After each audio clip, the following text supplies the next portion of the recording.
En cliquant sur ce lien, vous attendiez peut-être un épisode de Somnium Tracta. En fait, ce n'est pas le cas. Aujourd'hui, nous avons choisi de vous présenter une interview d'Eden Productions qui a accepté de répondre à quelques questions. Alors bonjour, moi c'est Maxime. Pas encore.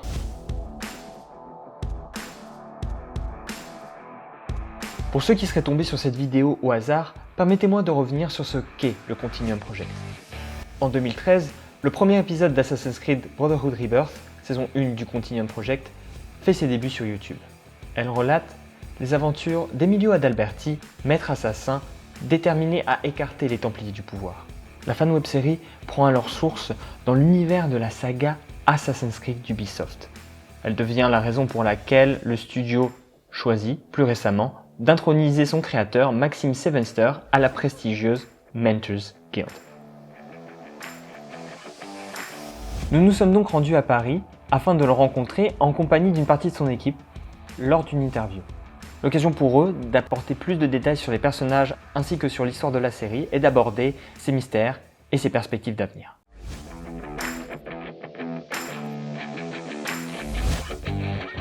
Donc bien bonjour, merci de participer à cette interview Eden Prod. Merci. Je vous laisse vous présenter.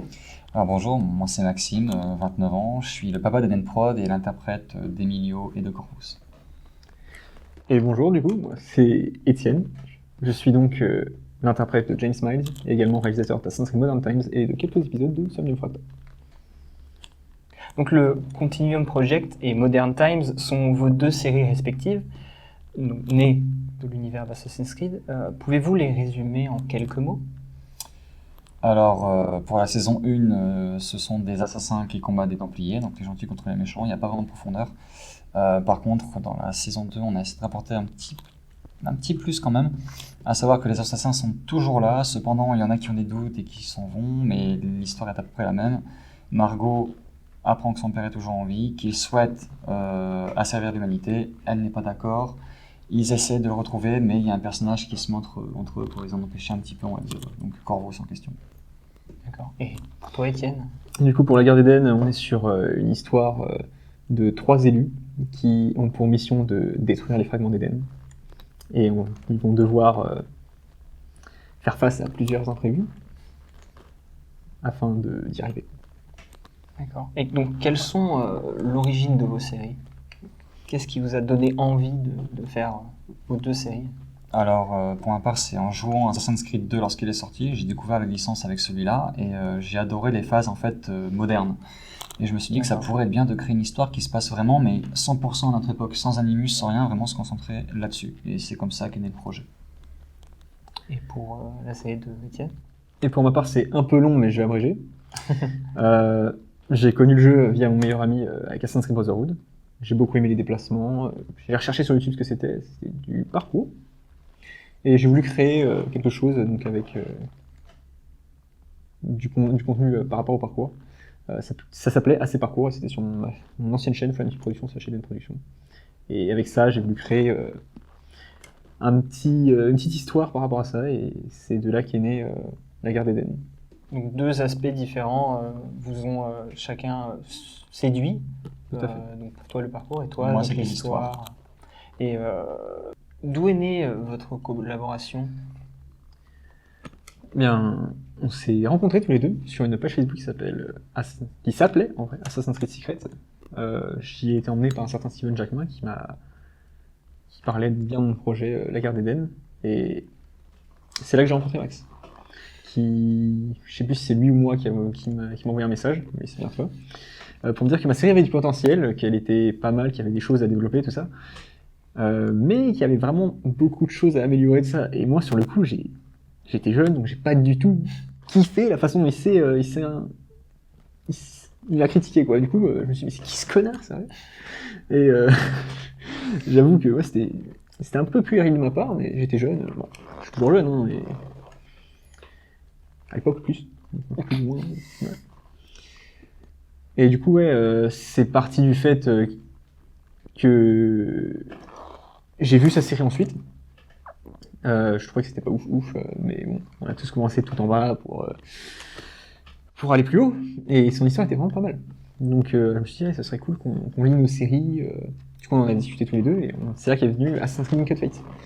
Donc maintenant, au vu de ce qui se passe pour beaucoup de choses dans l'histoire, il y a certaines choses qui ne sont pas du tout canon par rapport à nos deux histoires, mais certaines qu'on pourrait laisser, comme par exemple leur rencontre, l'annonce des élus, tout ça, ça pourrait garder. Et avec ça, je me suis dit, voilà, on pourrait faire une suite également à Assassin's Creed Cut Fate, et je sais pas si on garderait ça en mode canon ou non.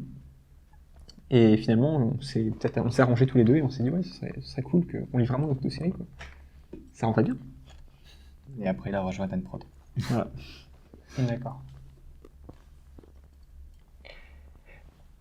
Comment décririez-vous vos personnages, toi, Maxime, Emilio, Corvus? Comment tu décrirais Alors, Emilio, c'est un personnage assez cliché. Hein. Je l'ai beaucoup inspiré d'Ezio à l'époque, donc c'est le credo. Il pense qu'au credo, c'est ça.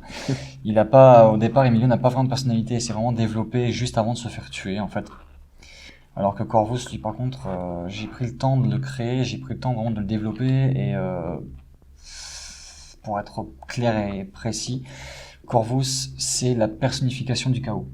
Tout ce qu'il fait, on ne sait pas pourquoi il le fait, on ne sait pas qui il est, ni rien, on sait juste qu'il est là, il fait des actions, mais on ne sait pas quelles répercussions elles vont avoir et dans quelle logique il fait ça. D'accord. Il est vraiment très chaotique. C'est un peu... pour ça, je me suis un peu inspiré du Joker de Heath Ledger, le côté un peu chaotique et tout ça. Ok. Mais voilà, c'est vraiment ça, le fond de Corvus. D'accord. Et donc, toi, Étienne? Donc ouais, pour James, en fait, je me suis très largement inspiré même totalement en fait, de ma personnalité. James c'est moi en fait. Personnellement, je suis comme James, je suis là pour mes amis, je suis là pour ma famille, je ne les abandonnerai jamais. Et même si James doit sacrifier totalement sa vie, même son bonheur pour que les autres soient heureux, il le fera. Il enferme ses sentiments dans une boîte qui fait que il préfère passer les autres avant lui plutôt que lui-même, quoi. Et c'est ce qui fait que c'est un de ses plus gros défauts, quoi. Donc, il se coupe complètement émotionnellement des autres, C'est tout à fait ça. laissant le devoir devant, mais en même temps... Son bonheur à l'arrière. D'accord. Quel élément a été vraiment l'origine de la personnalité Alors pour Emilio, c'était d'Emilio. la perte de ses parents très jeune, parce qu'il a à peine connu ses parents, ils sont décédés, il avait à peine 3 ans. Donc il a grandi au sein de la confrérie, donc il a été sous Assad? sous Hassan exactement, et il a grandi avec le credo. Donc du coup, ça l'a beaucoup forgé. Par la suite, lorsqu'il a commencé à prendre son indépendance et qu'il a commencé à perdre des gens qu'il aimait, il a commencé à se dire ouais, le credo c'est un peu n'importe quoi, rien n'avait tout est permis, mais en même temps on se permet rien et tout semble si vrai. Donc si rien n'est vrai, autant y aller à fond et il change du tout au tout en fait. Donc après la mort de Pauline dans la saison 2, c'est là qu'il commence vraiment à perdre pied, quoi.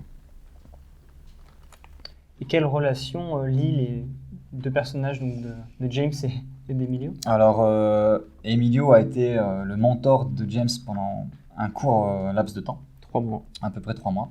Et aujourd'hui, ce qui lie vraiment Emilio et James, de mon point de vue en tout cas, c'est Emilio voit James comme un petit frère. Tout à fait. Vraiment familial, quoi. Voilà, C'est exactement ce que je voulais dire. Il veut être là pour lui soutenir, pour lui apporter son aide, et lui apporter conseil si besoin. Il veut pas que James fasse les mêmes erreurs que lui. Donc il voit en James une version plus jeune de lui-même? Non, pas forcément, parce que justement, il sent que James est vraiment différent. C'est juste que, vu qu'ils sont dans la même optique, à savoir affronter les Templiers, récupérer des artefacts, etc., Emilio a fait des erreurs que beaucoup ont faites et il préfère essayer de prévenir James pour qu'il évite de faire les mêmes erreurs. Quelle perspective imaginez-vous se profiler pour vos personnages? Emilio, la retraite. La retraite. Non, Emilio, il veut arrêter. Il veut juste arrêter et retourner à Venise, se marier, si possible. Faut voir ce qui va se passer. Mais non, il veut juste arrêter. Ah d'accord. Il a assez donné. C'est compréhensible. Voilà. Et pour James Miles, la perspective que j'imagine pour mon personnage, c'est tout simplement qu'il doit accomplir son destin et réaliser la prophétie. Et donc quels éléments aujourd'hui sont leurs moteurs, enfin les motivent Alors, ce qui motive James, pour le coup, c'est le fait qu'il n'a pas réellement le choix. En fait, s'il ne fait rien, le monde est fichu. Il n'y a plus de monde, il n'y a plus rien. C'est le 21 décembre 2012, une seconde fois. Sauf que cette fois-ci, Desmond n'est pas là pour les sauver. Donc tu dirais que James subit l'action et qu'il essaie de faire ce qu'il peut avec ce qu'il a. Ouais, c'est ça. Tout à fait. D'accord. Et pour Emilio? Emilio, je vais essayer d'en parler sans trop dévoiler, on va dire, la suite, parce que Emilio fait seulement son retour dans la série. Là, le but, ça va tout simplement de dévoiler la vérité et de faire un monde honorable. Ensuite, pour ce qui est de son moteur, la raison est très simple. Emilio revient parce qu'il s'est rendu compte qu'il n'aurait jamais dû s'en aller et qu'il a tout laissé à Margot sans rien lui dire. Et ce qui le motive maintenant, en fait, c'est vraiment de revenir, pouvoir soutenir sa confrérie et surtout Margot qui du coup se retrouve à un poste dont elle n'était pas forcément... Elle n'était pas prête à avoir ce poste. Et est-ce que Emilio regrette de les avoir Oh que oui. Oh que oui. C'est pour ça d'ailleurs qu'il est revenu encore vous, c'est pour garder un œil sur... Et quelles sont ses ambitions ou ses intentions pour en finir une bonne fois pour toutes, faire en sorte que l'équilibre s'établisse correctement entre le camp des Templiers et le camp des Assassins, parce que pour l'instant, ce qu'il faut savoir, c'est qu'à notre époque, ce sont les Templiers qui ont l'avantage. Depuis la purge de 2000, ce sont eux qui ont l'avantage, et en fait, ils voudraient faire en sorte de répartir équitablement les forces de chaque côté. Et même question pour James. Ses ambitions, simplement, comme je l'ai dit, pareil. Comme il subit, c'est un peu compliqué de... Là, en fait, il est obligé de réaliser cette prophétie, car le monde est comme j'ai dit, le monde est fichu sinon, et il va devoir assumer les conséquences de tout ça sans avoir rien demandé. Donc une destinée de héros tragique en quelque sorte, très théâtre grec ancien. De quel personnage se sens-tu le plus proche? Là, c'est vraiment pour toi, Maxime, entre Emilio et Corvus. Corvus. Sans hésitation. Sans hésiter, c'est Corvus. Et en tant que acteur, qu'est-ce que Corvus t'a apporté? Qu'est-ce qui t'a permis d'explorer dans le scénario? Alors, au niveau personnel, on va dire qu'on a tous une petite part sombre. Et il faut prendre en compte que Corvus, c'est ça. Je laisse ma part sombre s'exprimer un petit peu, en fait, sortir, prendre l'air de temps en temps pour pas finir par dire oh, coucou, je suis pas gentil en fait.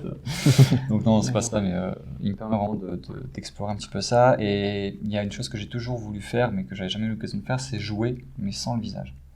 Pour apprendre vraiment davantage à gesticuler, à faire passer les émotions par les gestes corporels. Et Rose m'a beaucoup aidé pour ça. Parce que quand j'ai commencé à jouer Corvus la première fois, j'étais raide comme un poteau, c'était pas du tout fluide. Et voilà, donc ouais, c'est vraiment ça qui me permet de faire aujourd'hui. Donc ça t'a permis d'aborder une nouvelle manière d'interpréter voilà. Des personnages pour le futur. Exactement. Après, au niveau scénaristique, vu qu'on ne sait pas ce qu'il est ni ce qu'il veut, enfin non, on sait qui il est, mais à l'époque où je l'ai créé, c'est un peu un électron libre, j'en fais ce que je veux. C'est ça que j'aime dans ce personnage. On ne sait jamais quand il va arriver, on ne sait jamais s'il va arriver ou pas, ce qu'il va faire quand il est là. C'est ça que j'aime dans ce personnage. Je peux en faire vraiment tout ce que je veux. Ok. Non, mais c'est très intéressant. Donc, le retour d'Emilio est un tournant majeur donc, pour la suite de Continuum. Pensez-vous qu'il soit aisé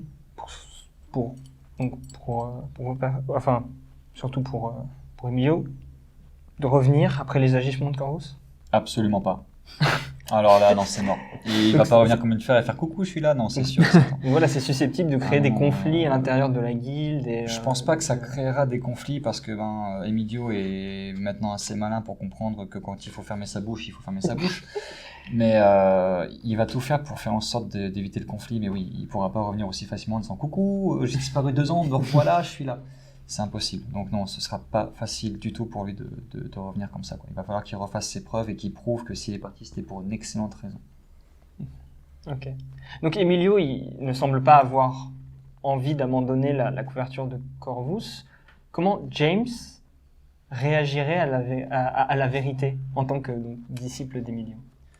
Alors, comment James réagirait? Donc, sachant que James est très proche de ses amis. Il abandonnerait jamais personne, il est toujours là pour eux. Mais il déteste qu'on lui mente. Il déteste qu'on se foute de lui, en fait. Et Emilio, d'une certaine manière, sans le vouloir réellement, a fait ça, en fait. Il est parti, il s'est complètement foutu d'eux. Et en fait, il s'en est pris à eux, en fait, tout simplement.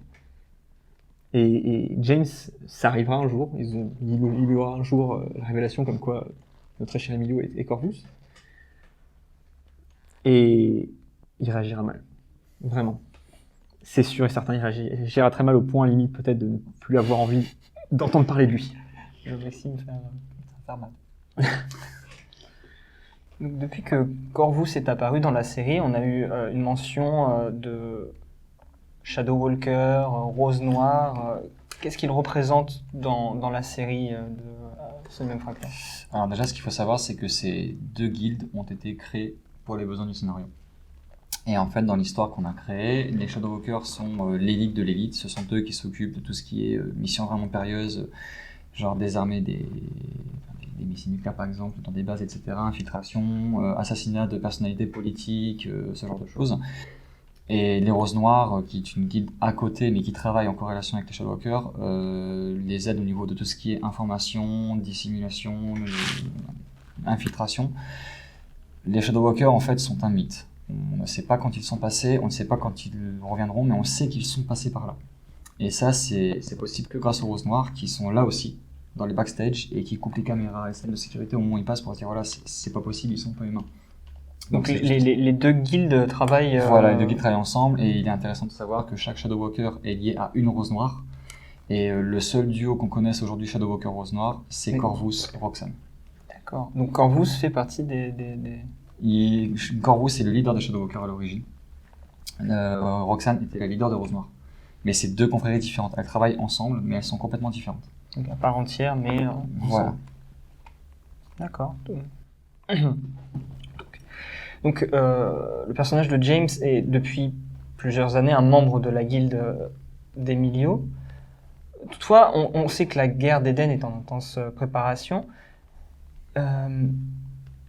Penses-tu poursuivre la collaboration de manière continue au fil des années, ou ce personnage il est susceptible de poursuivre son aventure plus personnelle, de façon plus personnelle? Alors, pour l'instant, il va rester encore un petit peu avec notre très chère guilde, celle de Margot et d'Emilio, qui va revenir. Mais oui, non, ça va pas durer. Non. James a sa propre mission, comme je vous l'ai déjà dit, et il doit l'accomplir coûte que coûte. Et il va finir par s'éloigner et faire ce qu'il a à faire, quoi. Là, pour l'instant, il doit se renforcer pour ne pas échouer dans celle-ci. Et un jour, il prendra son propre chemin et accomplira sa quête.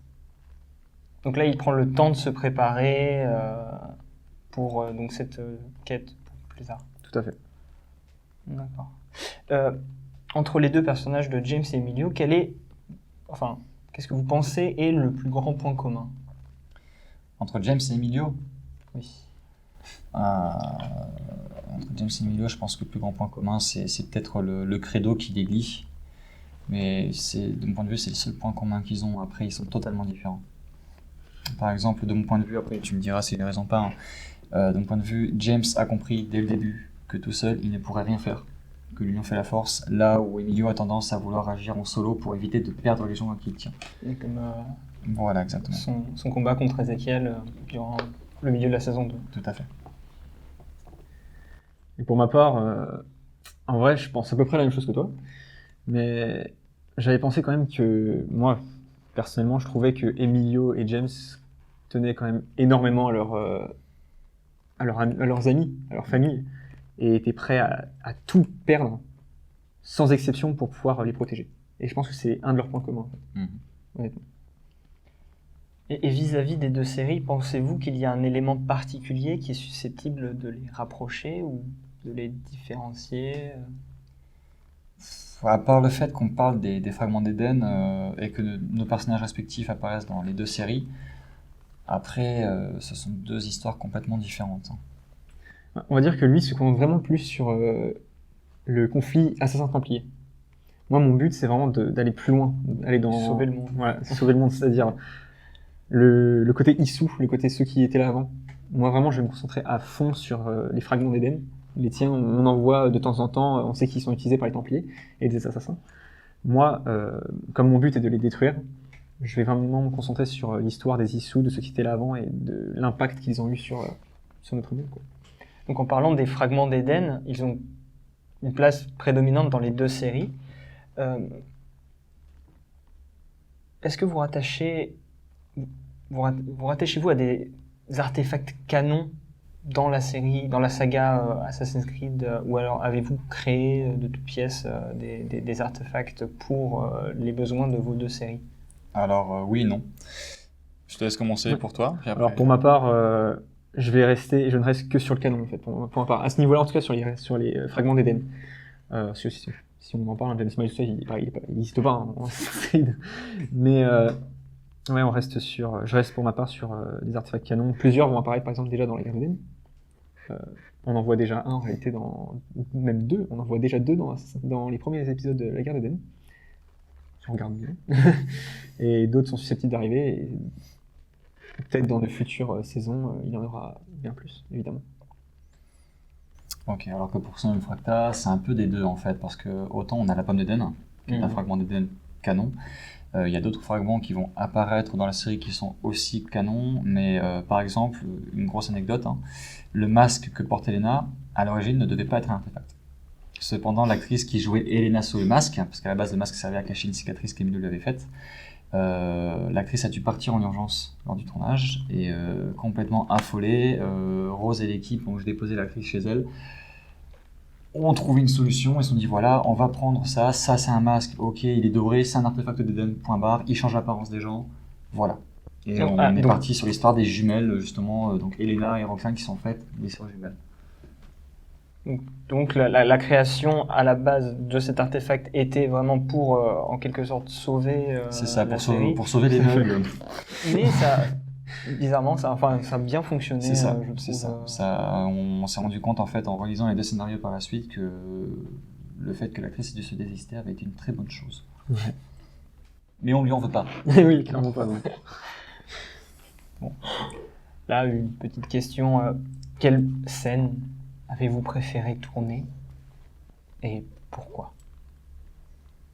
Alors pour ma part, je sais pas si je peux dire exactement quelle scène j'ai préférée, mais les scènes, en tout cas dans le niveau épisode que j'ai le préféré tourner, c'est les scènes de l'épisode 4 de Brotherhood Rebirth et de la saison 2, épisode 1 de Somnium Fracta, où l'ambiance avait été juste folle. On s'était tous réunis pendant plusieurs jours pour un tournage, et on s'était tous bien éclatés, on avait passé de super moments. Honnêtement, c'est les meilleurs souvenirs que j'ai de tournage. J'oublierai jamais ça.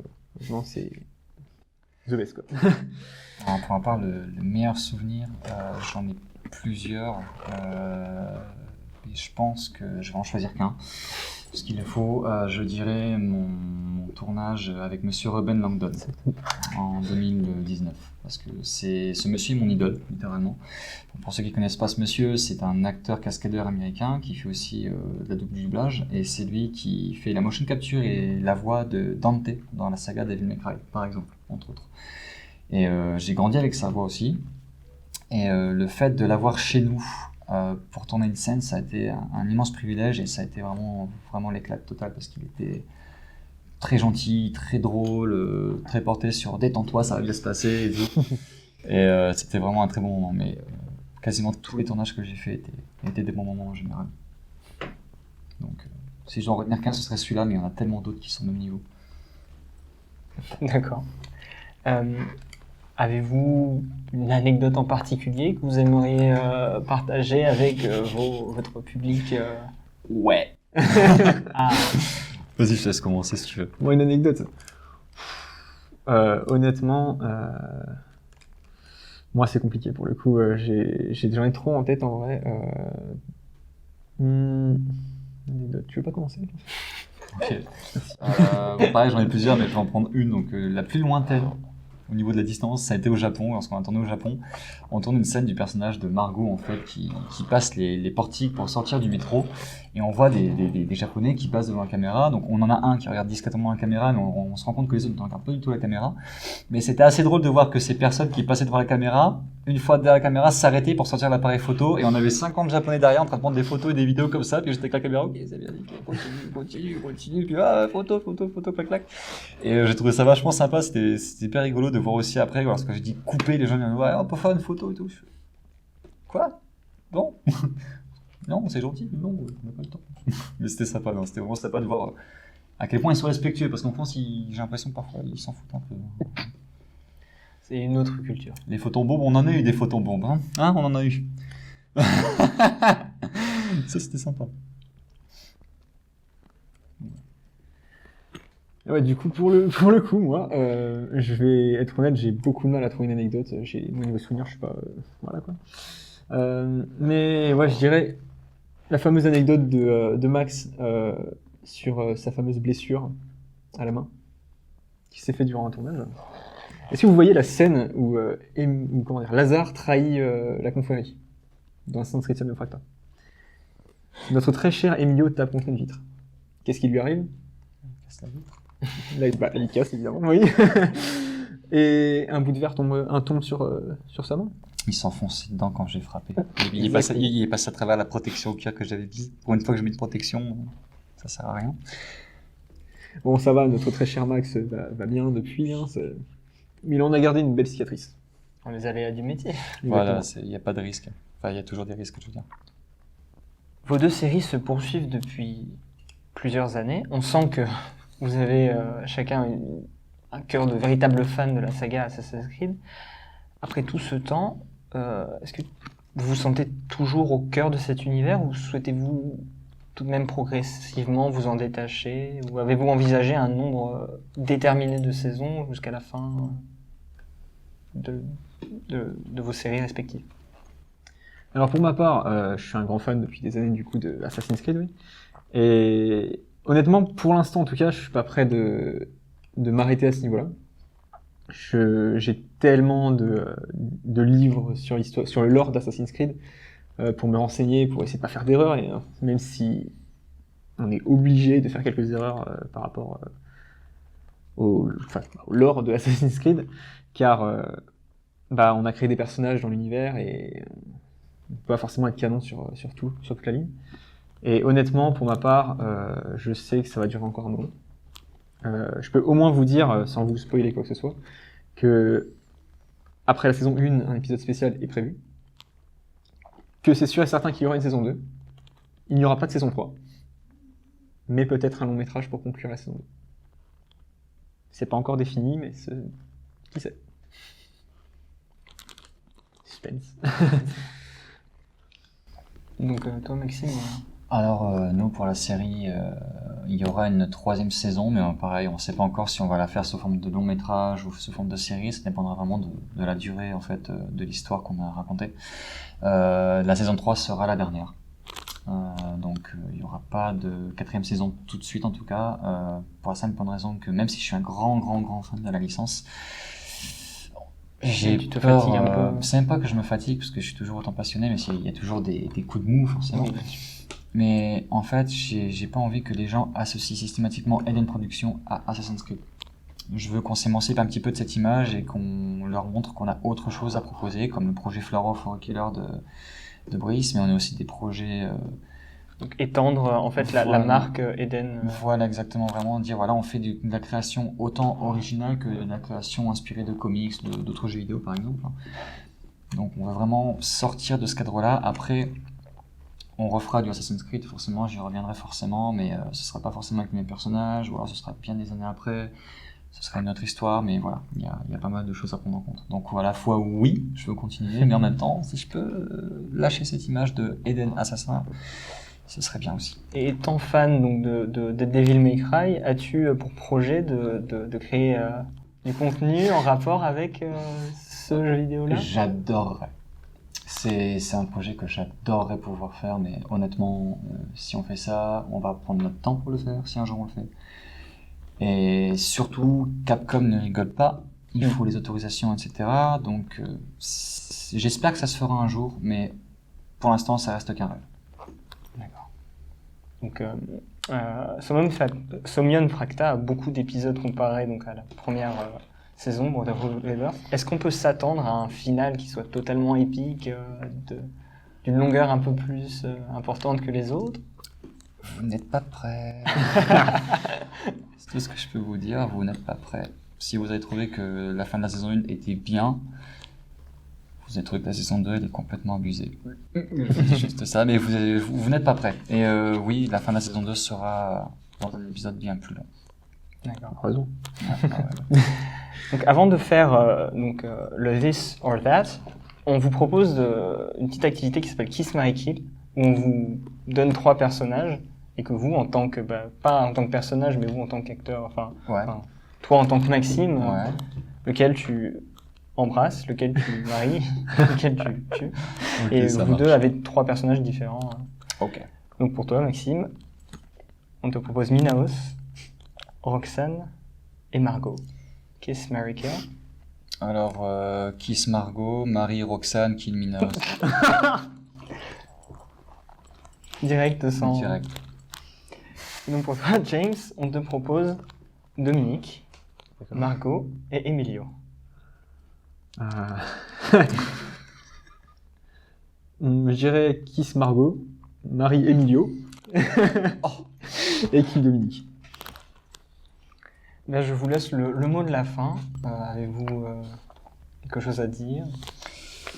Merci beaucoup à toutes les personnes qui nous suivent. C'est vraiment très, très gentil d'être toujours là. En ce moment, en plus, vous êtes de plus en plus nombreux. On a une remontée, on va dire, de fidélité de nos followers après les avoir déçus sur les épisodes une fois tous les 25 ans à peu près. Donc merci beaucoup d'être là, merci de nous soutenir et un petit message pour l'équipe aussi parce que mine de rien, je tiens à les remercier parce que s'ils n'étaient pas là, moi non plus je serais pas là. Donc Eden Production n'existerait pas sans les gens qui m'entourent. Donc merci à la fois à nos followers et merci beaucoup à l'équipe aussi d'être là.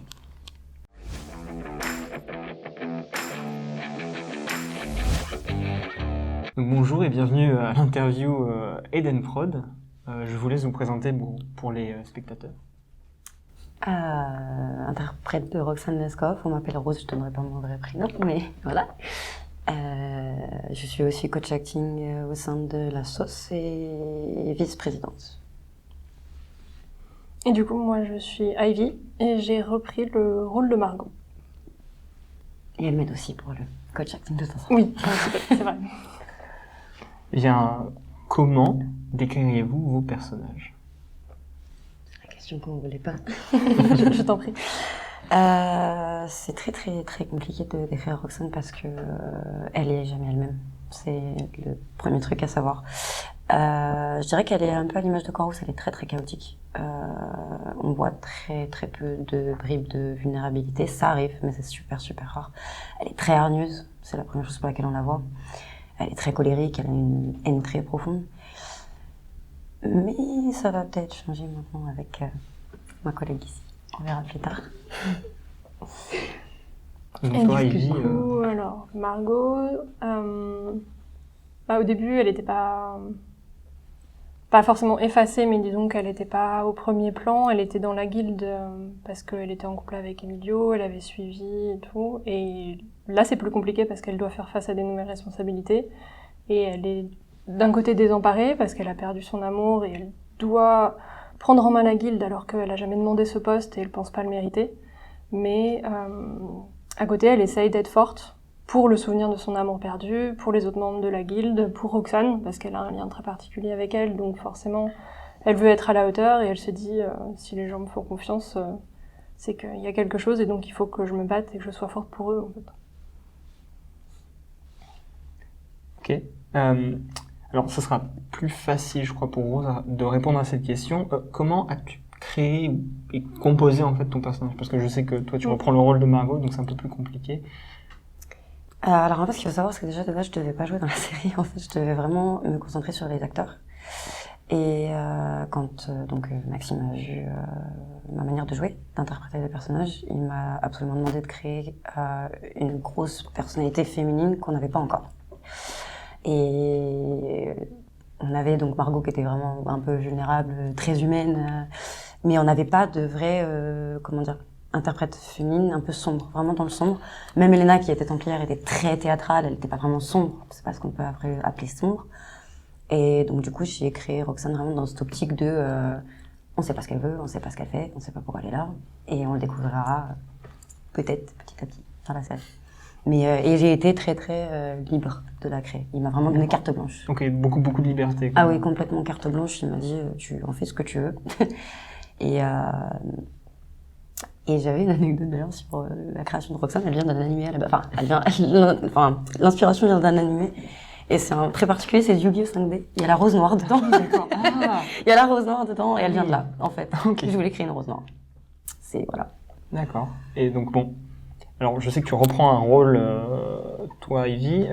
Est-ce que ça a été une expérience compliquée de reprendre ce rôle, de te mettre dans la peau du personnage de Margot? Oui, ça a été... C'est un processus qui n'est pas complètement fini, pour être honnête.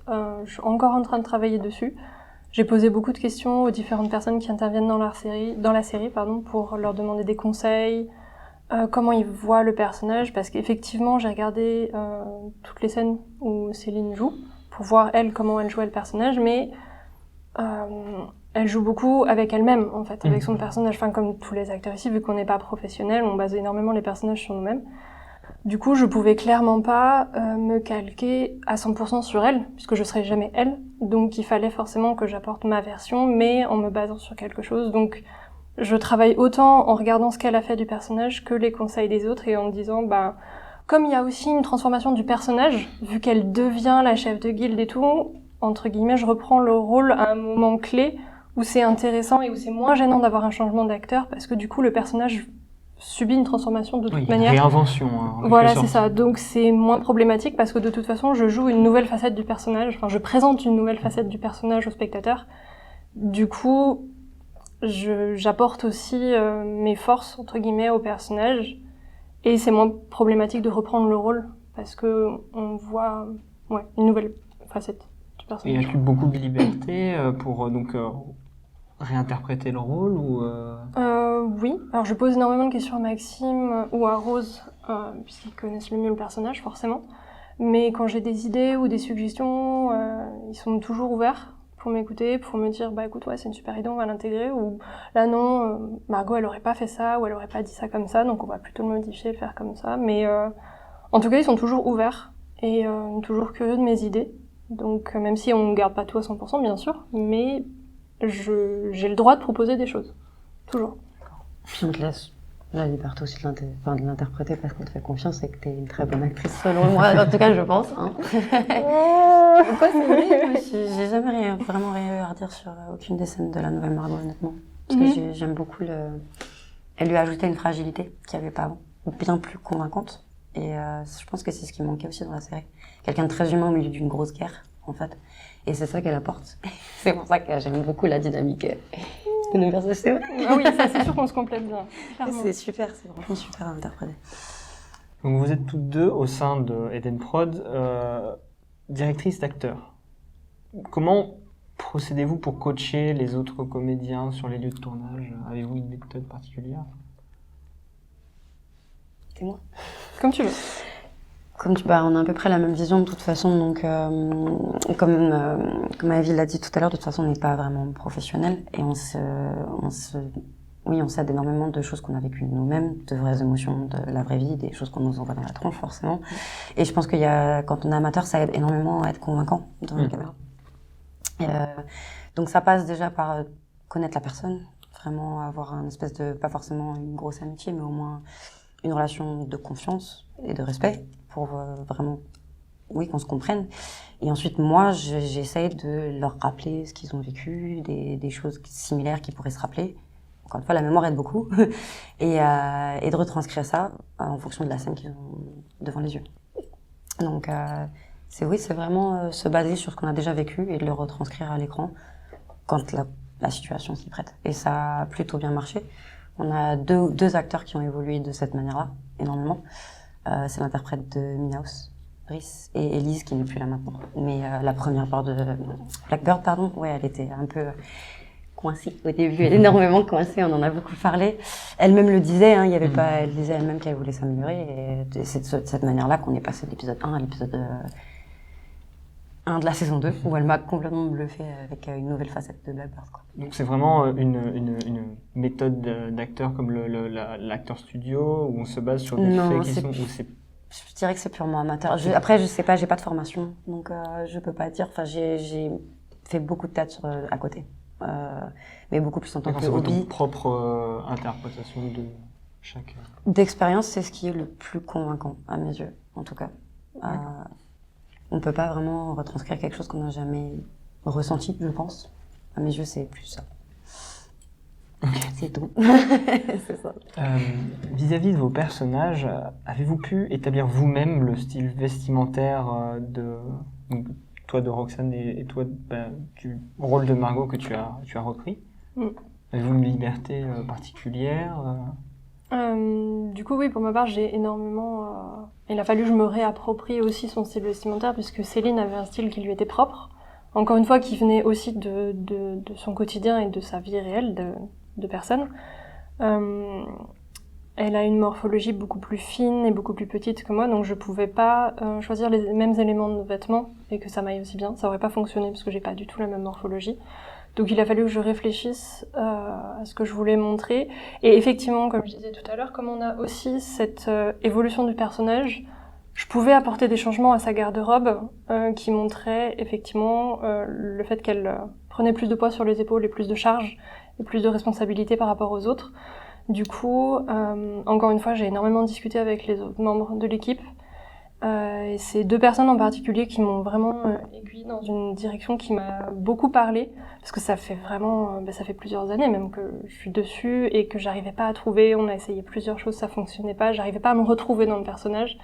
Et là, il y a pas longtemps, il y a eu un déclic et du coup, on a trouvé la bonne direction pour le personnage et effectivement, j'ai pu apporter mes propres idées et créer son nouveau style qui n'a rien à voir avec la précédente. Alors moi, en ce qui me concerne, ce que je pense qu'il est important de préciser, c'est que déjà, quand j'ai commencé à interpréter Roxane, elle n'était pas finie d'être construite. Donc, on ne savait pas où elle allait aller, ce qu'elle allait faire. Donc, je me suis basée en fait sur le style d'Emilio, qui était un peu victorien, un petit peu, et qui rappelait beaucoup Ezio, un petit peu dans la mode un peu d'Ezio. Mais il n'y avait pas de symbolique particulière, il y avait pas c'était même pas moi ce que je portais dans la vie de tous les jours. Et par contre, après, quand on en avait parlé, je crois, avec Emilio, avec Maxime avant, on a évoqué les roses noires. Et les roses noires, donc là, j'ai pu trouver, comme Ivy l'a dit, le bon filon pour vraiment créer un costume qui rappelle les roses noires. Mais ce que je voulais dire, c'est que j'ai une explication à apporter aux spectateurs. Je vais en profiter parce qu'on m'a souvent dit que j'avais pas la même coupe de cheveux, pas les mêmes vêtements, jamais d'un épisode à un autre. Et il y avait une explication là-dessus. C'est un automatisme qu'elle avait pris pour ne pas ressembler à sa jumelle, pour ne pas qu'elle soit confondue. Et à un moment donné, elle va avoir le déclic de dire mais attends, j'ai plus besoin. Et il n'arrive plus là. Donc et c'est aussi ça qui va faire que je vais avoir un vrai costume qui va arriver. Ce n'est pas celui-là, ce sera un autre que vous verrez plus tard. Donc ils auront ton prochain costume aura une vraie symbolique. Oui, tout à fait, il y aura une symbolique, clairement. D'accord. Considérez-vous qu'il y a eu un élément particulier qui est à l'origine de vos personnages tels qu'ils sont aujourd'hui par rapport à leur psychologie ou leur vision du monde? Quelque chose qui est un élément particulier qui ait changé à jamais leur perspective? Je pense qu'il y en a plusieurs même. Oui, il y en a. Je crois qu'en choisir un seul, ce serait compliqué. Tu veux commencer Comme tu veux, je veux dire, moi, honnêtement, dans le développement de Roxane, j'en vois que 2, très honnêtement. Mais ça va être très compliqué. Il y en a un qui a été sous-entendu dans un épisode, donc celui-là, je peux le dire. Elle se tient le ventre de manière assez évidente. C'est une des raisons pour lesquelles elle est revenue se battre, ça, je peux le dire. En tout cas. Mais dans son développement, pourquoi elle est aussi hargneuse, aussi renfermée, je peux pas vraiment Oui, dire c'est sans... spoiler, Eh oui, on c'est va spoiler, donc... On va pas... Il y a un truc que je peux vous dire que Maxime a dit que je pouvais dire. On a fait un épisode spécial Dominique. On a fait... qui a été diffusé d'ailleurs, c'est Oui, un bien épisode sûr. spin-off. Il y en a d'autres pour d'autres personnages qui sont prévus. C'est pour ça que je ne peux pas le dire, mais vous aurez toutes les réponses de ce genre de Bientôt. questions, voilà, dans ces épisodes-là. D'accord, et donc pour le personnage de Margot Pour Margot, je pense que le kidnapping, pareil. Ça me paraît. Pas tuer. C'est vrai Et puis ensuite, l'assassinat de son amour par son père, je pense que ça n'a pas aidé non plus, à mon avis. Donc je pense que rien... Et puis enchaîner direct avec la responsabilité d'avoir Oui, donc, la guilde sur les... Enfin, prendre en charge tout le monde et être là, mais non, mais je veux pas être chef, moi. Enchaîner tout ça en si peu de temps, à mon avis, je pense que ça a bien dû la forcer dans une direction qu'elle avait pas du tout prévu de prendre, mais... La violence... C'est la violence en 3 épisodes de Margot. Voilà. 3 épisodes en suffit. il en faut peu hein, pour... C'est pas grave, je suis là. Merci. Donc, quelle perspective imaginez-vous se profiler pour vos personnages dans un futur? Quels éléments sont ce qui les motive, en quelque sorte, après? Bah déjà, il y a le combat des assassins, clairement, qui les motive. Ah bah, il y a de le toute credo, façon, oui, comme ça reste tous. le fil rouge. C'est le fil directeur de la... Mm. Après, en tant qu'individu, bah, il y a encore ce truc que je peux pas dire, forcément. Clairement, qui est un moteur, même le moteur principal, je pense. Elle a quelque chose à protéger. C'est tout ce que je peux dire. Elle a clairement quelque chose à protéger et se battre aux côtés de Margot et de la guilde est un moyen de protéger cette chose. Donc après, par contre, la perspective, bah, je vais copier Maxime, mais c'est la retraite. Je pense que tous les assassins, ils veulent une retraite paisible au bout d'un moment. Oui, elle veut clairement aussi. Ils en ont marre, ils ont bouffé. Ouais. Tous, autant qu'ils sont. C'est compréhensible. Donc voilà, c'est un peu la finalité ou même au final la mort, parce que dans la psychologie de Roxane, la mort est une délivrance. Vous le saurez aussi. C'est un peu glauque, c'est pas cool. Mais la mort est une délivrance, donc oui, c'est dans sa psychologie. Donc oui, soit la retraite, soit partir tranquillement dans une autre vie. Oui, je sais, c'est pas cool. c'est triste, mais ça c'est une très vieille. Ah oui, non, mais c'est clair que c'est pas... C'est un peu... voilà, il faut que le combat prenne fin au bout d'un moment. d'une manière ou d'une autre. C'est ça. C'est triste, mais c'est ça. Oui. Et pour pour Margot Margot, elle baisse pas les bras. Enfin, elle a forcément une part d'elle qui voudra toujours retrouver Emilio. Qu'elle le retrouve ou pas, on ne sait pas ce qui va se passer, mais après, je pense qu'elle se force aussi à puiser de l'énergie quelque part, en Roxane, en d'autres personnes, mais pour tenir la guilde. Donc, soit si elle doit vraiment rester la chef, pour tenir tout ça, parce qu'elle veut pas laisser tomber les autres, mais sinon, elle espère peut-être que quelqu'un puisse prendre la relève. Mais du coup, sa motivation, c'est de protéger les autres aussi, je pense. Et donc le fait de rester chef de la guilde n'est pas une de ses ambitions? Ah, pas du tout. D'accord. Non. Enfin, en tout cas, moi, c'est pas comme ça que je l'ai vu, que je l'ai senti, et les autres me les ont confirmés. Roxane me confirme. Elle l'a jamais voulu, elle l'a jamais souhaité, et puis là, en plus, devenir la chef de la guilde, c'est égal à la perte de son amour. Oui, elle est Donc ça chef, fait mais- 2 trucs coup sur coup qui lui tombent et qu'elle a jamais voulu, donc non. Non, mais je pense que elle prend la tête de la guilde pour l'instant, en attendant que quelqu'un de plus adapté puisse le faire, que si un autre maître assassin qui arrive ou quoi, mais elle a pas envie d'avoir les rênes comme ça, de jouer avec le destin et la vie des autres au final, parce que c'est être le chef et donner les ordres et prendre les risques qu'il y ait certains assassins qui reviennent pas de certaines missions. C'est pas du tout l'objectif de Margot. Alors nous parlons, vos personnages possèdent tous deux une connaissance différente de la situation de Corvus, donc notamment au sujet de son identité. Donc Roxane sait que Corvus est Emilio, alors que Margot non, et elle rêve encore, elle a toujours des rêves éveillés de son amour défunt. Comment vous situerez l'état psychologique actuel de vos personnages vis-à-vis de ce mystère? Je pense qu'on est bien placé pour dire que c'est la merde. Quand même. Euphémisme, bon. C'est un peu... je pense qu'elles sont même pas encore... Elles ont tellement la guerre et le conflit dans la tête que je pense qu'elles remettent toujours à plus tard. D'accord. Ouais. Si ça a du sens. C'est-à-dire que Margot a vécu un deuil qu'on voit beaucoup plus, qui est plus évident. Et Roxane est un peu plus dans l'optique du ouais, mais il faut avancer parce qu'on a des morts tous les jours. Donc leur état psychologique, oui, je pense que c'est un peu ça. Et c'est ça que j'aime bien dans la dynamique de nos personnages, c'est qu'il y en a une qui est beaucoup plus pragmatique et qui se laisse aller très rarement, mais qui ça arrive quand même. Et on a Margot qui est très en phase quand même avec ses émotions, malgré le fait qu'elle est censée être un leader fort et ferme. C'est comme si, au fond, leur rôle aurait dû être presque peut-être inversé, au final. Au niveau du leadership, c'est un petit peu ça, presque.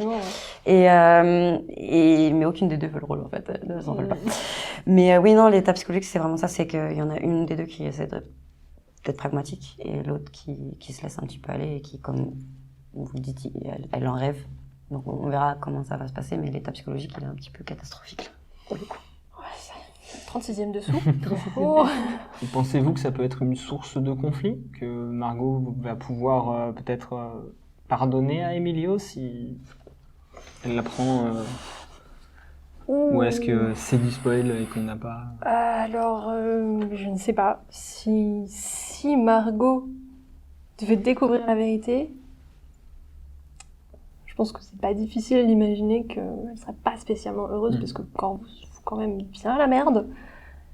Il a aucun point commun avec Emilio, et si elle découvrait qu'en fait c'est la même personne, à mon avis, j'en dirais pas davantage, mais franchement, je pense pas qu'elle soit super ravie. C'est quand même... Surtout que c'est un peu l'ennemi à abattre en ce moment. Quoi. Ah bah c'est l'ennemi numéro 1 de la guilde, et plus le temps passe, plus elle accepte l'idée qu'Emilio soit mort. Donc ça va être d'autant plus difficile de revenir en arrière si jamais il arrive et qu'il lui dit coucou, je suis toujours vivant. Ouais. Oui. Je vais demander au réal de pas être là ce jour-là. Ça peut être dangereux. Hein. J'ai pas envie de voir.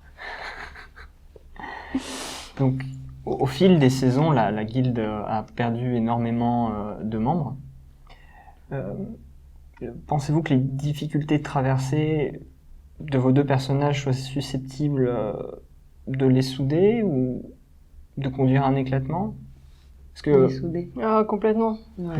Les personnages de Roxane et de Margot vont avoir un élan d'union. Ouais. La solidarité va être là plus que jamais et elles vont vraiment se rapprocher encore plus et vraiment se serrer les coudes jusqu'au bout. Au contraire, elles sont vraiment là pour se soutenir l'une l'autre et s'ouvrir l'une à l'autre dans des moments où elles savent qu'elles peuvent se montrer un petit peu plus sous leur vrai jour. Parce qu'elles vont continuer à rester fortes le reste du temps, mais justement quand elles sont que toutes les deux, c'est là que... Voilà. Elles ouvrent leur chakra. Elles ouvrent leur chakra. Il y a un soutien mutuel qui va se développer. Il y a une sororité qu'on sent de plus en plus forte et qu'on va essayer de montrer aussi. Ouais. Donc, vos deux personnages ont une histoire plus ou moins lointaine avec le personnage d'Emilio. Est-ce qu'on pourrait espérer les voir développer ou redévelopper une complicité particulière avec quelqu'un? Alors oui, Emilio a eu les deux. Pour ceux qui n'ont pas compris, il a eu les deux à deux moments différents. Il s'est passé des choses. Alors moi je parle que pour Roxane parce que voilà, après le développement de Margot, je fais confiance à Evie honnêtement. On a posé les bases, mais elle fait un truc génial avec Margot, donc moi je laisse faire. Mais par contre pour Roxane, non et renom en fait. Non, absolument pas. Il y a une raison à ça et je peux le dire parce que de toute façon c'est pas vraiment du spoil, je pense que ça s'est senti. Roxane n'a pas vraiment... Elle a reporté son amour sur une autre personne. Elle aurait pas dû d'ailleurs. Elle aurait vraiment pas dû. Too late. Too late, oui, too late, exactement. Elle est beaucoup plus attirée par Corvus de toute façon que par Emilio. Je pense que c'est assez évident pour tout le monde. Et de toute façon, non, je pense absolument pas. Emilio, c'est une page tournée. Complètement tournée. Et en plus, même pour beaucoup de raisons, par respect pour Margot, pour elle, c'est Emilio et Margot. C'est pas Emilio et Roxane. Ça n'existe plus. Et elle doute même du fait que ça ait jamais existé d'ailleurs. Ce sera aussi dit dans l'épisode. Mais ça, je peux pas trop en dire. Pour Margot, faudrait déjà qu'elle arrive à tourner la page sur Emilio réellement. Il y a quand même des jours où elle espère le revoir, surtout qu'elle a des visions lui, donc c'est encore plus difficile de lâcher prise. Après, est-ce qu'elle pourrait avoir quelqu'un d'autre dans sa vie un jour? C'est pas dit, vu l'amour et l'histoire qu'ils ont vécu tous les deux, c'est compliqué. Moi, j'ai un gros doute quand même. Ouais. J'ai un gros doute. Si elle retrouve jamais Emilio, peut-être qu'un jour elle arrivera à passer à quelqu'un d'autre, mais du boulot parce qu'il faut être au niveau quand même. Il a quand même toujours une grande place. Ah, il aura toujours de la place dans son cœur. Même s'il revient jamais, même si elle le retrouve jamais, elle pourra jamais l'oublier, ça c'est certain. Après, une complicité, oui, j'ai parlé que d'amour, mais pas de... Alors, frère d'armes, peut-être. Ah oui, non, ça c'est autre chose. Oui, Oui, mais là c'était relation amoureuse. Sentiment, la question. On parle d'une complicité particulière, donc ça peut Ouais. être amoureux ou non. Hein. Ah oui. Ça peut rester Bah, platonique aussi. Après, j'estime que le lien que Margot et Roxane ont est quand même de plus en plus soudé. Et Oui. de plus en Il va plus. se Donc le lien, développer au fil des c'est épisodes. complètement platonique. Enfin, il y a absolument pas de sentiment amoureux, mais c'est plus, comme je disais tout à l'heure, une sororité. En fait, elles trouvent l'une dans l'autre la sœur qu'elles ont jamais eue Ouais. et le soutien dont elles ont besoin pour continuer d'avancer dans leur rôle qu'elles veulent pas toutes les deux de toute façon. Donc Ouais. ça, là, oui, il y a des liens très très forts. D'accord. Après, Qui vont se Emilio, développer. il faut qu'il se prouve que Oui, bon. voilà, hein, s'il se prouve, ça marche, je me rebattrai avec toi, mais en attendant, reste loin. T'es bien où t'es. Donc avant de passer au This or That, je vous propose de faire un Kiss, Marry, Kill, où on va vous donner 3 personnages. Vous allez devoir choisir laquelle vous kiss, laquelle vous marry et laquelle vous kill. D'accord? Répondez en tant que Rose et Ivy et non en tant que les personnages. D'accord. Donc, Rose. Emilio, Pauline ou Dominique? J'embrasse Pauline, c'est une femme, par défaut, je l'embrasse, voilà. J'épouse Emilio et je tue Dominique. C'est horrible ce que je viens de dire parce que je le fais vraiment.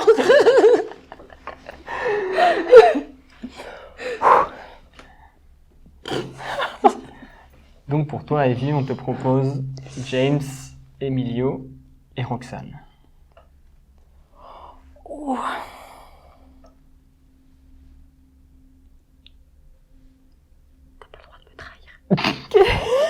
Pas de pression.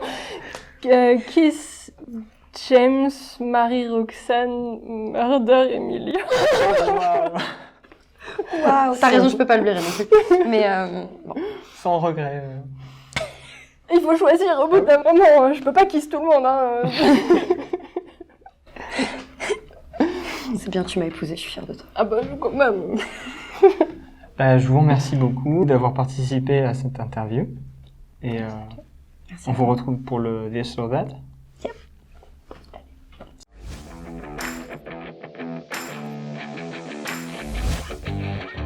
Bonjour et bienvenue à cette interview Eden Prod.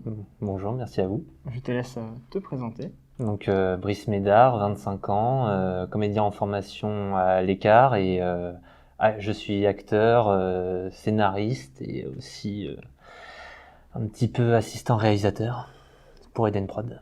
D'accord. Et tu joues le rôle de... Je joue le rôle de Minaos Sarlok. Comment décrirais-tu Minaos? Alors, Minaos, c'est un guerrier solitaire. Il vit selon un code de l'honneur qui lui a été transmis du coup par la confrérie des assassins, qu'il respecte de tout son cœur. Et justement, parlant de son cœur, il a un très grand cœur. C'est un grand sentimental. Il agit beaucoup à l'instinct et à ses sentiments, ce qui vaut de faire à la fois son bonheur et son malheur, ce qui va de pair avec son côté solitaire, car c'est un personnage qui a beaucoup souffert par le passé, qui du coup, pour éviter de souffrir à nouveau, mène sa vie de son côté, mais rien n'est perdu et se rapprochant beaucoup plus de la confrérie et au fur et à mesure, il va retrouver justement cette volonté de vouloir côtoyer d'autres personnes. D'accord. Comment as-tu créé et composé en fait le personnage de Minaos? Alors le personnage de Minaos, il existe déjà dans l'univers de Continuum puisqu'il a été cité dans l'épisode 2,5. Après, quand j'ai intégré Denprod, Maxime m'a fait un topo général de ce qu'était le personnage de Minaos. J'ai trouvé ça très intéressant et j'ai voulu ajouter mon grain de sel dans l'histoire. J'aime beaucoup une phrase que m'a dit l'un de mes profs de théâtre. C'est quand un acteur interprète un personnage, il y a toujours une part de lui et inversement. Et c'est en ça que j'ai travaillé le personnage. J'apporte quelque chose à Minaos, c'est moi qui le construis. Et par rapport à ce que vit Minaos, j'en tire également des leçons pour ma vie personnelle. Et puis concernant la liberté de création sur le personnage, chaque fois que j'ai une idée, j'en parle avec Maxime. On se met en accord et une fois qu'on trouve l'accord parfait, on écrit en conséquence. Ok. Donc, à la suite de la mort d'Emilio, Minaos est devenu le nouveau personnage principal de la série. Comment, toi, en tant qu'acteur, as-tu vécu cette transition? Est-ce que la responsabilité était lourde? La responsabilité, elle n'est pas venue tout de suite. Au départ, je voyais surtout Minaos comme juste un nouveau personnage qui allait au fur et à mesure s'intégrer dans l'aventure. Mais c'est vrai que on a fait un excellent travail et les spectateurs ont beaucoup apprécié. Et le fait que ce personnage ait pris tant d'importance, c'est que du coup, cette responsabilité est grandie au fur et à mesure. Je la vis plutôt bien. Et aussi, ce qui me rassure, c'est que je suis au sein d'une équipe, on se fait confiance mutuellement, on s'épaule. Donc, c'est ça qui me rassure dans cette responsabilité. D'accord. Tu as mentionné que tu étais acteur, donc en formation. As-tu une technique particulière qui te permettrait de rentrer dans la peau de ton personnage? Alors, celle que j'utilise le plus souvent, c'est écouter de la musique. Il faut que je mette mes écouteurs dans les oreilles et que je me passe des musiques pour pouvoir retrouver le caractère du personnage de Minaos. Alors, il y a deux musiques en particulier que j'écoute. La première, c'est Ezio Famini de Assassin's Creed 2, parce que c'est une musique qui, dès l'instant où je l'ai entendue pour la première fois en jouant au jeu, m'a touché dans mon esprit et dans mon cœur. Donc, c'est pour ça qu'elle est importante. Et la deuxième, c'est le thème musical qui a été fait pour le personnage de Snake Plissken dans le film Los Angeles 2013 de John Carpenter. Et ce côté très western, très loup solitaire, c'est l'une des caractéristiques de Minaos. Et à chaque fois que je l'écoute, je suis le personnage. Et le nom Minaos Harlock a-t-il une signification particulière? A-t-il été choisi parce que il y avait une envie précise ou c'est comme ça qu'il est arrivé? Minaos, c'est le prénom qu'il avait déjà de base. Après, il n'avait pas de nom de famille au départ. Et le nom de famille, c'est plutôt moi qui l'ai suggéré à Maxime. Pourquoi Harlock? Parce que ça vient de quand j'étais petit, je regardais beaucoup les dessins animés japonais et notamment Albator, Captain Harlock en version originale. Donc j'ai voulu laisser ce petit clin d'œil et du coup aussi l'inscrire dans le background de Minaos aussi. Donc voilà, c'est pour ça. Pas de souci. Donc aussi loin que nous pouvons le savoir en tant que spectateur, il semble que Minaos se soit toujours relativement tenu à distance d'Emilio et de la guilde d'Emilio, alors qu'il tendait davantage à agir comme justicier sans réelle étiquette. Les récents événements, toutefois, semblent l'amener progressivement à se rapprocher des autres assassins. Penses-tu qu'il puisse finir par entrer en tant que membre à part entière de la guilde? Oui, c'est tout à fait possible. Déjà, la première rencontre avec Roxane est déjà un premier pas sur ce chemin-là. Après, c'est un chemin qui est très long parce que du fait de son passé, justement, Minaos, c'est par définition solitaire. Il n'a plus vraiment confiance en l'humanité, ni vraiment chez les assassins. Mais il est sur la bonne voie et faut attendre maintenant la suite des événements. Mais il y a une forte possibilité que ça arrive, qu'il rejoigne la guilde d'Emilio et qu'il retrouve justement cette confiance perdue.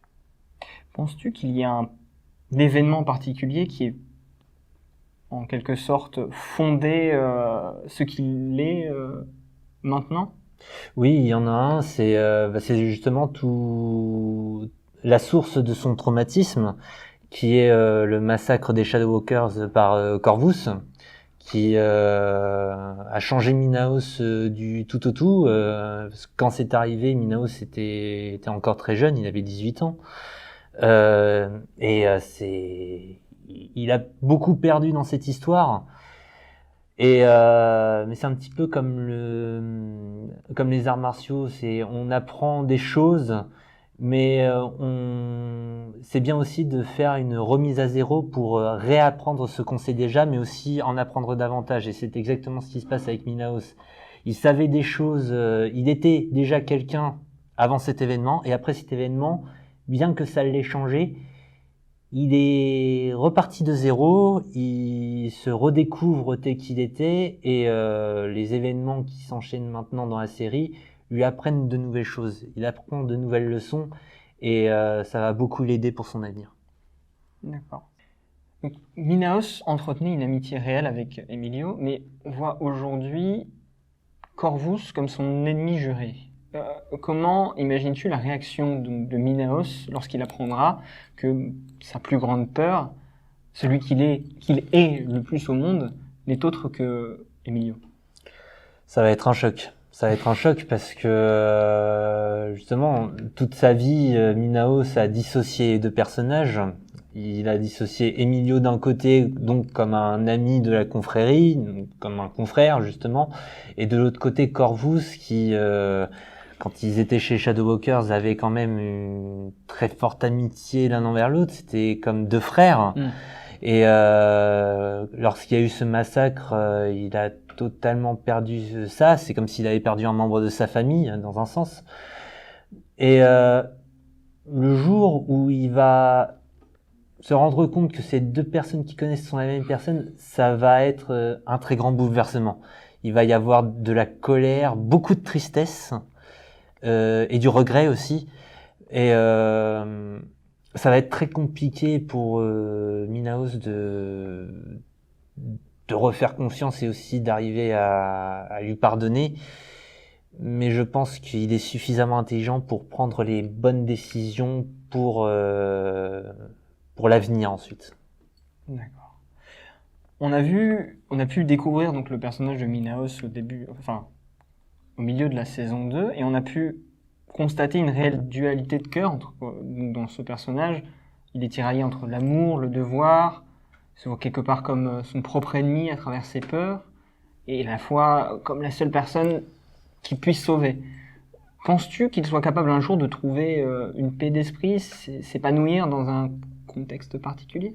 Oui, ça aussi, c'est tout à fait possible que ça arrive, mais ça va prendre beaucoup de temps. Ça va prendre beaucoup de temps, et justement, cet équilibre-là, déjà, il faut attendre qu'il se retrouve lui-même, qu'il se refamiliarise avec son lui intérieur, s'il trouve déjà l'équilibre en lui-même, il le prolongera avec les autres. Mais encore une fois, c'est un chemin qui est très compliqué. Mais c'est tout à fait possible qu'un jour, effectivement, il puisse trouver cet équilibre et cette paix intérieure. Donc pour en revenir sur ce tiraillement entre l'amour et le devoir, on imagine que les tensions seront un jour plus apaisées avec Corvus, qu'un certain équilibre se retrouvera dans la guilde. Est-ce que tu penses qu'il y aurait des nouvelles perspectives amoureuses pour Minaos? Est-ce que Lucie sera toujours partie... est-ce que Lucie fait toujours partie de son cœur? Concernant le personnage de Lucie, Minaos, il ne l'oubliera jamais. C'est une femme qui a partagé sa vie. Et Minaos, c'est le genre de personne qui n'oublie pas ce qui arrive. Les personnes qui sont rentrées dans sa vie, il ne les oublie jamais. Elles sont gravées à jamais dans son esprit. Après, concernant peut-être de nouvelles perspectives amoureuses, faut voir les événements qui vont suivre. Il faut voir, parce que peut-être que Lucie peut très bien revenir. Il peut très bien, justement en trouvant cet équilibre et cette paix intérieure, revenir sur ses erreurs et peut-être rattacher les wagons avec Lucie, ou alors peut-être avec une autre femme, on ne sait pas. Mais ça va de pair avec retrouver son Son équilibre, développement intérieur. son développement intérieur. Une fois qu'il aura complété son développement intérieur, Il pourra, il pourra réenvisager l'amour D'accord. avec quelqu'un d'autre. Donc c'est quand même une perspective envisageable. Oui. Avant de passer au This or That, je te propose de faire un Kiss, Marry, Kill. Donc je vais te donner 3 personnages et tu vas devoir choisir lequel tu embrasses, lequel tu maries et lequel tu tues. Ça marche. Réponds aux questions en tant que Brice et non en tant que Minaos. Donc, les choix sont Roxane, Corvus et Sémagus.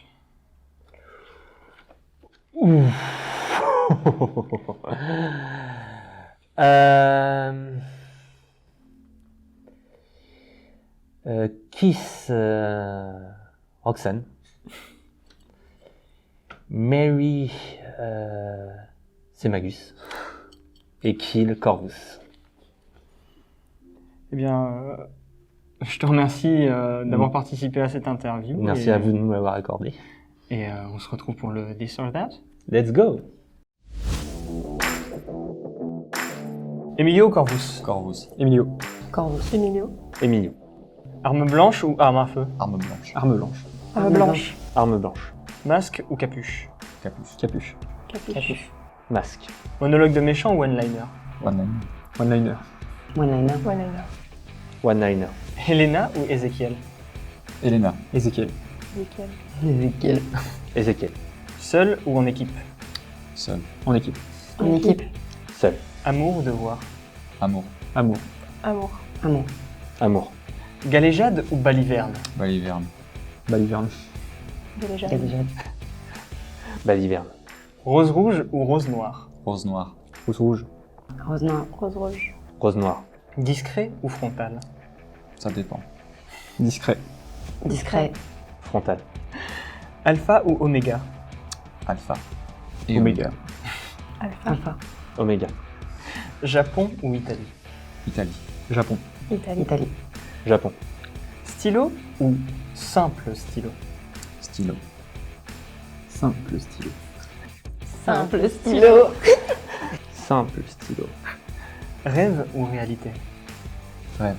Réalité. Rêve. Rêve. Pardon ou vengeance? Vengeance. Pardon. Pardon. Vengeance. Ici ou là? Là. Là. Ici et là. Ici. Devant la caméra ou derrière la caméra? Les deux. Derrière les caméras. Devant la caméra. Devant la caméra. Les deux. Honneur ou opportunisme? Honneur. Honneur. Honneur. Honneur.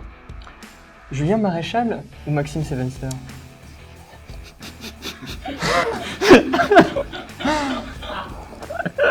Julien Maréchal. Maxime Sevenster. Maxime Sevenster. Vision d'aigle ou pomme d'Éden? Vision d'aigle. Pomme d'Éden. Non, Bon. je suis vision d'aigle. Vision Vision d'aigle. d'aigle. Vision d'aigle. Bombe atomique ou couteau à beurre? Couteau à beurre. Couteau à beurre. Couteau à beurre. Bombe atomique. Technique ou feeling? Feeling. Technique. Feeling. Technique. Feeling. Carrosse ou Citroën Zara? Carrosse. Citroën Zara. Carrosse. Je suis en vélo. Carrosse. Credo ou Codex? Credo. Credo. Credo. Codex. Credo. Templier ou assassin? Assassin. Non, assassin. Templier. Ah, ça c'est complet. Assassin.